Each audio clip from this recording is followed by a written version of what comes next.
초등부 친구들 안녕하세요. 지난 한 주도 잘 지냈나요? 요즘 코로나19가 다시 서울과 또 광주와 또 여러 지역에 다시 좀 심해지고 있어요. 그죠? 그런데 아직 부산은 그래도 아직 확진자가 요즘은 없어서 참 다행이라고 생각되어집니다. 근데 이럴 때일수록 우리가 더 조심해야 되겠죠. 그죠? 여러분 학교 오고 갈 때 그리고 학교에서 꼭 마스크 하고 또 손도 잘 씻고 조심하세요. 알겠죠? 우리도 우리 현장에서 예배 드릴 때 최대한 조심해서 예배 잘 드리도록 하겠습니다. 우리가 6월 암송구절 기억나요, 여러분? 짧은 거였는데 7월 암송구절도 나왔습니다. 근데 이번에는 좀 길어요. 7월 암송구절이 뭐냐면 제가 알려드릴게요. 사도행전 20장 24절 말씀인데 제가 한번 읽어볼게요. 내가 달려갈 길과 주 예수께 받은 사명 곧 하나님의 은혜의 복음을 증언하는 일을 마치려 하면은 나의 생명조차 조금 더 귀한 것으로 여기지 아니하노라. 사도행전 20장 24절 말씀. 여러분들 이 바울의 고백이에요. 복음을 전하면서 했던 바울의 멋진 고백이거든요. 여러분 한번 외워보세요. 외워서 영상을 찍어서 선생님께 보내주면 우리 암송 달란트 적립해 놓도록 할게요. 그리고 오늘 드리는 이 예배도 인증샷 보내주면 출석 달란트 주는 거 알죠? 여러분들의 많은 참여 기대합니다. 자, 그러면 오늘도 우리 초등부 예배를 우리 함께 시작하도록 하겠습니다. 이 시간 우리 예배의 마음을 한번 가져볼까요? 나는 하나님을 예배하는 예배자입니다. 비록 지금 집에서 예배 드리고 있지만 제가 하나님을 예배하겠습니다. 우리 이런 마음으로 우리 이 시간 함께 찬양하고 우리 초등부 친구들 함께 예배 드리도록 하겠습니다. 이 시간 찬양할게요.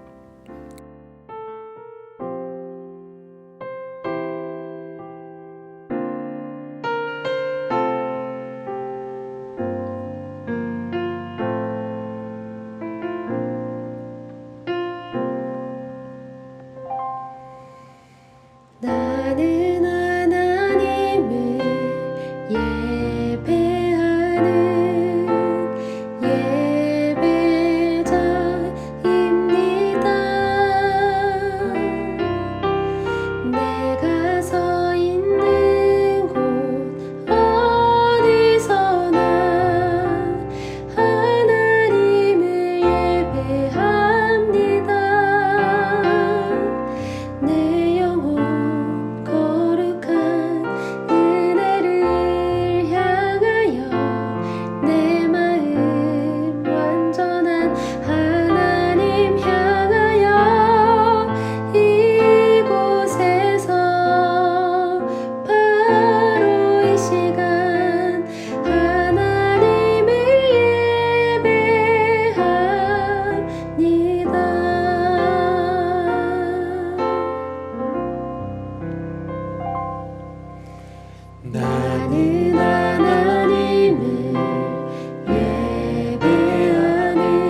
아멘. 우리 이 마음으로 함께 기도하도록 하겠습니다. 하나님, 오늘도 이렇게 가정에서 또 교회에서 우리가 함께 예배드리기 위해서 하나님 앞에 나왔습니다. 보이지 않는 하나님이지만 하나님이 나와 함께 계신 것을 믿을 수 있는 믿음을 주시고, 또 들리지 않는 하나님의 음성이지만 말씀을 통해서 하나님을 느낄 수 있게 해주세요. 오늘도 나의 마음이 하나님으로 가득 차는 우리 초등부 예배가 되게 해주세요. 예수님 이름으로 기도드립니다. 아멘. 오늘 하나님께서 우리에게 주신 말씀은 사도행전 27장 23절에서 25절 말씀이에요. 사도행전 27장 23절에서 25절 말씀. 우리 한 목소리로 크게 한번 읽어볼게요. 준비, 시작. 내가 속한 바 곧 내가 섬기는 하나님의 사자가 어젯밤에 내 곁에 서서 말하되, 바울아 두려워하지 말라. 네가 가이사 앞에 서야 하겠고 또 하나님께서 너와 함께 항해하는 자를 다 내게 주셨다 하였으니, 그러므로 여러분이여 안심하라. 나는 내게 말씀하신 그대로 되리라고 하나님을 믿노라. 아멘. 지난주 말씀 우리 다시 한번 생각해 볼까요? 바울이 전도 여행을 하면서 한 가지 소원이 생겼어요. 그죠? 그게 뭐였어요? 바울이 로마로 가기 원했어요. 로마에 가서 하나님의 복음을 전하기 원했어요. 그런데 그 상황이 만들어지지가 않았어요. 오히려 어디로 갔어요? 예루살렘에 가서 감옥에 갇혀버렸어요. 그래서 바울은 하나님이 원하지 않으시나 보다. 내가 로마로 가는 걸 원하지 않으시나 보다. 이렇게 하고 있었는데 하나님께서 나타나셔서 말씀하셨죠. 네가 예루살렘에서 나를 증언한 것처럼 네가 로마에 가서도 나를 증언하여야 하리라. 이 말씀을 해주셨어요. 그래서 하나님께서는 바울이 로마로 가는 그 계획을 이미 다 하셨고 이제 로마로 가도록 인도해 주실 거예요. 그래서 바울은 이 하나님의 말씀을 듣고 너무 기뻤죠. 그리고 기대하면서 믿음과 확신이 더 생길 수가 있었어요. 이렇게 바울은 감옥에 갇혔지만 도대체 하나님께서 어떻게 로마로 인도하실까 참 궁금한 점이 있어요. 그죠? 오늘 그것을 우리가 말씀 속에서 한번 살펴볼 거예요. 오늘 한번 보도록 할게요. 지금 바울은 감옥에 갇혀 있어요. 그죠? 유대인들이 말하기를 저 바울이 예수를 전하면서 우리의 율법을 다 망쳐놨다 이러면서 막 때리는 거를 로마 군인이 겨우 말려가지고 지금 감옥에 갇힌 거예요. 지금 정말 바울이 죄가 있나 없나 조사해 보려고 감옥에 갇힌 거야. 그런데 이렇게 들어보고 저렇게 들어봐도 바울에게는 별로 어떤 죄가 있는지 잘 모르겠는 거예요. 그래서 저 가이사랴에 있는 로마 총독에게 보내서 더 높으신 분이 한번 결정해 보라고 바울을 그쪽으로 보냅니다. 지금 죄가 없다고 바울을 그냥 놓아주게 된다면 어떻게 될까요? 바울은 틀림없이 죽임 당할 거예요. 그죠? 지금 밖에는 바울을 벼르고 있는 사람들이 많아요. 그래서 바울을 저기 가이사랴 쪽으로, 총독이 있는 쪽으로 보냅니다. 높은 분이 결정하라고. 그래서 바울은 벨릭스라고 하는 총독 앞에 가서 그동안 자기에게 있었던 그 모든 일들을 하나씩 다 이야기하기 시작합니다. 그런데 이 부분이 참 중요해요. 지금 바울이 죄가 있는지 없는지 판단하려고 바울의 이야기를 들어보고 있는 거잖아요. 근데 그 바울의 이야기에는 어떤 이야기가 포함되어 있을까요? 바로 예수님 이야기가 포함되어 있어요. 하나님 이야기가 포함되어 있어요. 그래서 벨릭스는 처음에는 죄를 판단하기 위해서 바울의 이야기를 들었는데 점점 더 복음을 듣게 되는 거예요. 하나님의 이야기를 듣게 되는 거예요. 자기도 처음 들어보는 이야기인데 점점 호기심이 생기는 거예요. 그 복음에 빠져들기 시작해요. 그래서 시간이 될 때마다 바울을 불러가지고 그 복음에 대해서 얘기해봐라고 그 하나님 나라와 그 심판에 대해서 이야기해 보라고 그렇게 자주 불러서는 듣곤 하는 거예요. 벨릭스 총독은 그렇게 복음을 듣습니다. 하지만 여전히 바울에게서 죄를 찾지는 못했죠. 그래서 벨릭스는 군인들에게 시켜서 바울을 지키되 바울에게 자유를 줘라. 그래서 친구들이 언제나 와서 바울을 돌볼 수 있게 해라. 그렇게 편의를 봐줬어요. 그런데 시간이 좀 지나서 벨릭스에 이어서 베스도라고 하는 사람이 총독의 자리에 올랐어요. 그런데 이 베스도라고 하는 사람은 그 이전에 벨릭스와는 좀 달랐어요. 어떻게 달랐냐면 베스도가 이제 처음 왔으니까 유대 지역을 다스리는 총독으로 왔는데 유대 지역을 잘 다스리려면 어느 정도는 유대인들의 마음을 얻었으면 좋겠다 이런 생각을 한 거예요. 그런데 유대인들이 바울을 좋아해요? 싫어해요? 아주 싫어해요. 그래서 베스도는 유대인들의 마음을 얻으려고 바울을 계속 감옥에 가두어 두는 거예요. 그리고 바울을 심판하기 위해서 이제 재판을 하는데 바울은 그 재판의 자리에서 어떻게 이야기했냐면 로마의 황제, 로마의 최고 황제죠. 로마의 황제 가이사에게서 내가 재판을 받고 싶다고 그렇게 말을 한 거예요. 그렇게 말하면 바울은 가이사 황제가 있는 로마에 가야 되거든요. 그 말이 무슨 말이에요? 바울은 로마로 갈 수 있다는 말이잖아요. 그죠? 그렇게 된 거예요. 바울이 이 말을 하지 않았다면 어쩌면 바울은 죄가 없어서 풀려났을지도 몰라요. 그런데 바울은 로마 황제에게 재판받고 싶다고 이야기한 거예요. 왜? 꼭 로마에 가고 싶으니까. 아무리 베스도라도 유대인들의 마음에 좀 들고 싶어 해도 죄가 없는 사람을 처형할 수는 없거든요. 그죠? 그런데 바울이 이렇게 가이사 황제에게서 재판을 받고 싶다 하니까 그를 보낼 수밖에 없는 거예요. 로마로. 그리고 갈 때까지 바울을 지켜줘야 할 의무가 있는 거예요. 그래서 바울을 로마에 보내려고 이제 준비하고 있는 그런 상태가 된 거예요. 바울은요, 지금, 감옥에서 풀려나고 안 이게 중요한 게 아니에요. 어떻게든 로마로 가고 싶은 거예요. 그래서 하나님께서 주신 지혜였나 봐요. 내가 가이사에게서 재판을 받고 싶습니다. 이렇게 이야기할 수가 있었어요. 그래서 바울은 지금 로마에 가려고 그렇게 기다리고 있는 거예요. 바울이 있는 곳에 그런데 아그리빠 왕이 어느 날 찾아왔어요. 로마 총독은 이 아그리빠 왕에게 이 바울의 일을 어떻게 하면 좋을지 한번 물어봤어요. 참 바울의 일이 골치 아픈 거예요.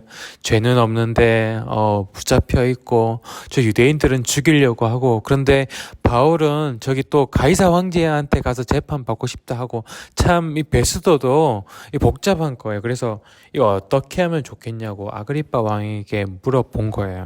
그래서 아그리빠 왕은 또 바울을 불러서 그동안의 일들을 또 듣는 거예요. 바울은 그렇게 또 왕들에게 자기 이야기를 하면서 무엇을 전해요?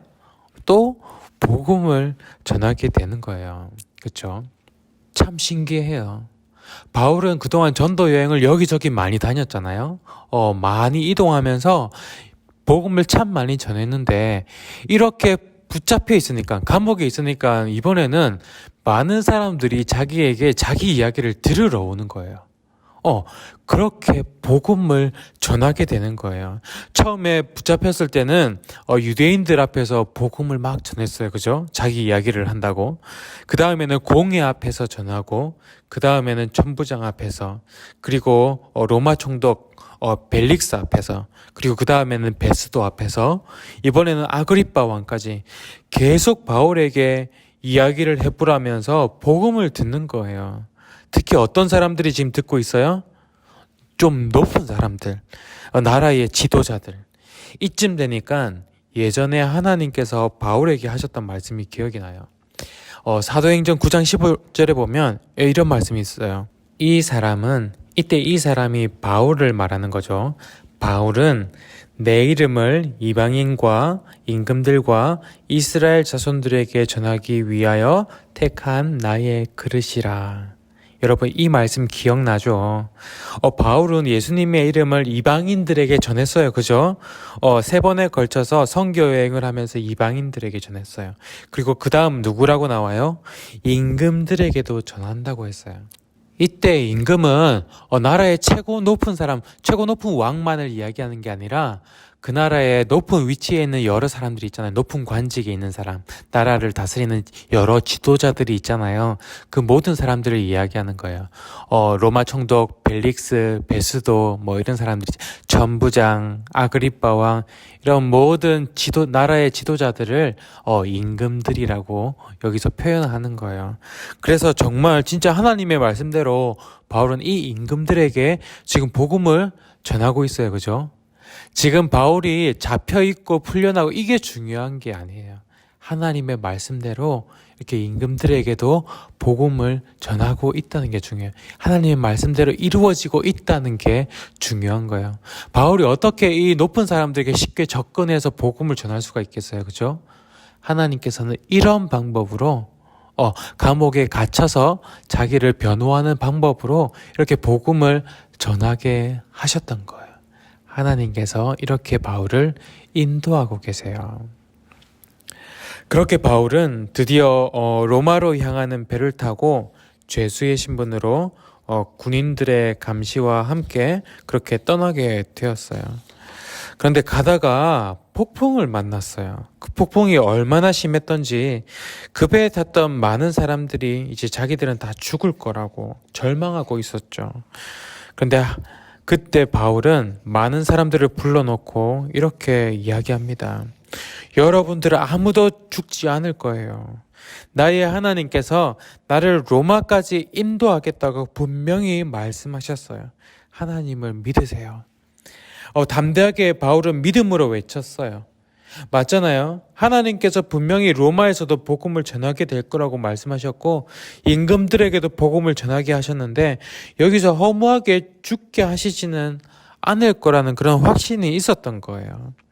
그래서 배가 폭풍에 이리저리 흘러다니다가 또 사람들 여기저기 헤엄을 치면서 흘러다니다가 어떤 육지에 가까워졌는데 그곳은 멜리데라고 하는 섬이었어요.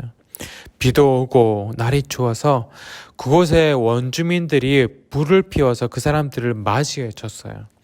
바울이 그 불에 나무를 한 묶음 넣으려고 하는데 그 나무 틈에서 갑자기 독사뱀이 나와가지고 그 독사가 바울의 손을 문 거예요. 그래서 그것을 보고 원주민들은 깜짝 놀랍니다. 왜냐하면 저 독사에게 물리면 다 죽게 되거든요. 그런데 한참을 있어도 바울은 아무 이상이 없는 거예요. 그 모습을 보고 원주민 사람들은 바울이 신이구나, 신으로 믿었어요. 그 바울 덕분에 그 섬에서 가장 높은 사람이 그들을 친절하게 대하고 여러 날 먹고 잘 수 있도록 잘 대접을 해주었어요. 그리고 그 섬에 많은 아픈 사람들이 바울에게 나와서 기도를 받고 병고침을 받았습니다. 그렇게 석 달이라는 시간 동안 그 섬에 머무르면서 바울은 또 복음을 전하게 된 거예요. 하나님께서 이렇게 바울을 인도하셨어요. 그렇게 그 섬에서 석 달의 시간이 흐른 뒤에 섬 사람들의 큰 대접과 선물들을 받으면서 다시 로마로 향하게 되고 드디어 그렇게 원하던 로마에 바울은 도착을 합니다. 여러분, 바울이 이 로마까지 오게 된 이 모든 상황들을 다시 한번 돌아보세요. 그러면 하나님께서 정말 바울의 발걸음을 다 인도하고 계셨구나. 그것을 깨달을 수가 있어요. 하나님께서 그 바울에게 하나님의 소원을 두셨죠. 로마로 향하게 하는 소원을 두셨어요. 그죠? 하지만 그 로마로 바로 가게 하지 않으셨어요. 로마로 가는 길을 막으셨어요. 그죠? 예루살렘으로 가게 하셨죠. 그런데 한번 생각해 볼까요? 바울이 예루살렘으로 가지 않고 로마로 바로 갔다면 어떻게 되었을까요? 로마로 바로 갔다면 바울은 로마에서도 여전히 복음을 전했을 거예요. 그래서 많은 사람들이 예수님을 믿고 돌아오는 일들이 많이 일어났을 거예요. 그런데 높은 지도자들을 왕들에게는 복음을 전할 수가 없었을 거예요. 그죠? 그리고 복음을 전하다가 또 다른 지역에서처럼 유대인들과 또 마찰이 생기거나 해서 또 안 좋은 일이 생겨가지고 로마로부터 쫓겨났을지도 몰라요. 이런 일들이 생겼을지도 모르는데 하나님께서는 로마로 바로 가지 않게 하시고 어디로요? 예루살렘으로 가게 하셔서 누구에게 복음을 전하게 하셨어요? 왕들에게, 임금들에게, 높은 지도자들에게 복음을 전하게 하셨잖아요. 그리고 죄인의 신분이긴 했지만 하나님께서는 또 로마로 갈 수 있도록 길을 열어 주셨어요. 그리고 또 로마로 갈 때 하나님께서 이벤트 하나를 마련하셨죠. 그죠? 중간에 폭풍을 만나고 그 섬에서 일어난 일들. 물론 폭풍을 만나고 죽을 뻔한 일이 좋은 일은 결코 아니에요. 그죠? 죽을 뻔한 일이 뭐가 좋겠어요. 그죠? 그런데 그럼에도 불구하고 이게 바울에게 좋았던 이유는 무엇일까요?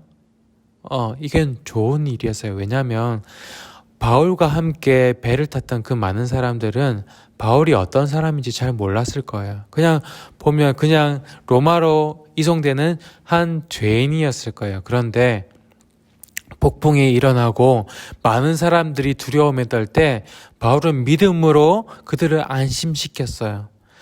그리고 섬에서 일어난 놀라운 일들을 보니까 그리고 바울이 한 명 한 명 기도해주며 아픈 사람들을 고쳐주는 그런 모습들을 보니까 바울은 죄인이 더 이상 아닌 거예요. 이 사람은 정말 하나님의 사람이구나. 특별한 사람이구나. 그렇게 느껴질 수밖에 없는 거예요. 바울은 지금 죄인의 모습으로 로마로 가고 있지만 하나님께서는 바울에게 그리고 배를 탄 많은 사람들에게 이 말씀을 꼭 해주고 싶으셨나 봐요. 바울은 죄인이 아니야. 내가 보내는 나의 사람이야. 이 말씀을 꼭 해주고 싶으셨나 봐요. 그래서 하나님께서는 바울이 가는 모든 발걸음을 하나씩 다 인도하신 거예요. 다 세팅해 주신 거예요. 바울아, 너 지금 아직은 로마로 가면 안 돼. 예루살렘으로 가렴. 그래서 예루살렘에 가뭄을 주신 걸지도 몰라요. 예루살렘으로 가게 하기 위해서. 그래서 가서 내가 너를 높은 사람들, 임금들에게로 인도해 줄게. 거기서 복음을 전하렴. 그렇게 인도해 주시고 너는 이렇게 해서 로마로 가게 될 거야. 해서 로마로 인도해 주시고 그리고 가다가 너 폭풍을 만나게 될 거야. 거기 배에 같이 탄 사람들을 안심시켜 주렴. 그러면서 또 말씀을 주시고 섬에서도 하나님의 사람인 것을 볼 수 있도록 독사에 물려도 죽지 않도록 기적을 행해 주시고 하나씩 다 인도하시는 거예요. 그렇게 로마로 인도하시는 거야. 내가 너를 인도하고 있단다. 이 사람은 나의 사람이야. 그걸 다 보여주신 거예요. 마찬가지로 하나님께서는 여러분들도 인도하고 계세요. 하나님은 여러분들의 목자세요. 그래서 우리가 때로는 힘든 상황, 어려운 상황에 닥칠지도 몰라요. 그런데 하나님께서는 어쩌면 더 좋은 길로 가게 하시려고 잠시 그곳을 지나가게 하시는 것일지도 몰라요. 그래서 내가 너를 인도하고 있단다. 내가 너와 함께하고 있단다. 하나님은 언제나 우리에게 이렇게 말씀하세요. 그래서 여러분 꼭 기억했으면 좋겠어요. 바울처럼 때로는 힘든 상황, 어려운 상황이 올지도 몰라요. 하지만 하나님께서 여러분들을 지키시고 계시다는 것, 인도하고 계시다는 것을 잊지 말고 믿음으로 나아가는 여러분들이 되기를 바라요. 그래서 이 시간 우리 함께 이렇게 한번 기도했으면 좋겠어요. 우리 이 시간 하나님은 나의 목자이십니다. 하나님은 나를 인도하시는 나의 목자이십니다. 내가 어느 상황에 있든지 하나님께서 나를 인도하고 계시다는 것을 믿을 수 있는 그런 믿음을 허락해 주세요. 우리 이 시간 이 마음을 가지고 하나님께 고백을 올려드리도록 하겠습니다. 하나님께 기도할게요.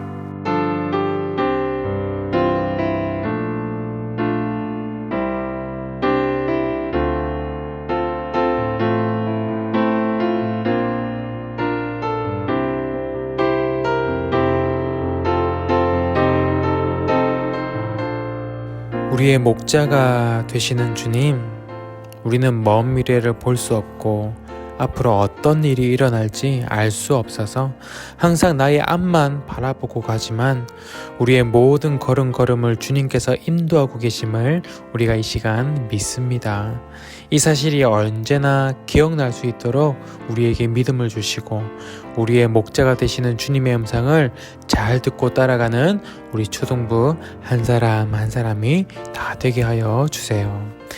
이제는 우리 주 예수 그리스도의 은혜와 아버지 하나님의 크신 사랑과 성령님의 함께 하시고 위로 교통하여 주심이 목자 되시는 주님의 인도하심을 따라 믿음으로 나아가는 거룩한 주님의 백성들 머리 위에 지금으로부터 영원까지 함께 하시기를 간절히 축원하옵나이다. 아멘. 여러분, 오늘도 이렇게 초등부 예배 시간을 지키고 이 자리를 지키면서 하나님께 예배드린 여러분들을 정말로 축복합니다. 여러분들 정말 보고 싶어요. 지금 초등부에 15명, 16명 이렇게 오고 있는데 오지 않는 친구들도 보고 싶습니다. 참 그립고 그래요. 그래서 빨리 이 코로나가 빨리 잠잠해지고 여러분들 볼 수 있는 날이 왔으면 좋겠어요. 그래서 여러분들과 함께 얼굴 보면서 예배하고 싶습니다. 그날까지 건강 조심하고 또 학교 매주 가진 않지만 매일 가지는 않지만 그래도 공부 소홀히 하지 말고 여러분 있는 곳에서 열심히 공부하면서 그렇게 살아가길 바라요. 언제나 목사님이 여러분들 위해서 기도할게요. 그럼 다음 주에도 또 이렇게 만나요. 안녕.